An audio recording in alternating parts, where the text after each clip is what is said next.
লবণ সাধারণত খাবারের স্বাদকে বৃদ্ধি করে থাকে। লবণ সাধারণত খাবারের স্বাদকে বৃদ্ধি করে থাকে। একই সাথে খাবার সংরক্ষণেও এর ব্যবহার রয়েছে, কারণ লবণ থাকলে সেখানে ব্যাকটেরিয়া বাঁচতে পারে না।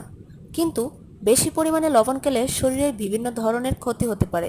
এর মধ্যে প্রধান হলো উচ্চ রক্তচাপ, যা হৃদরোগ এবং স্ট্রোকের ঝুঁকি বাড়ায়। এছাড়াও কিডনির সমস্যা, পেটের ক্যান্সার, স্থূলতা এবং হাড়ের ক্ষয় হতে পারে। খাবার লবণ হিসেবে আমরা যে লবণ খাই সেটি মূলত সোডিয়াম ক্লোরাইড। এর মধ্যে 40% সোডিয়াম এবং বাকি 60% ক্লোরাইড থাকে। আমরা যে পরিমাণ সোডিয়াম গ্রহণ করি তার বেশিরভাগই আসে খাবার লবণ থেকে। বিশ্ব স্বাস্থ্য সংস্থার তথ্য অনুযায়ী বিশ্বের প্রায় সব মানুষ প্রয়োজনের তুলনায় অতিরিক্ত সোডিয়াম গ্রহণ করে থাকে, যা WHO এর নির্ধারিত মাত্রার তুলনায় প্রায় দ্বিগুণ। ভিডিওটি ভালো লাগলে চ্যানেলটি সাবস্ক্রাইব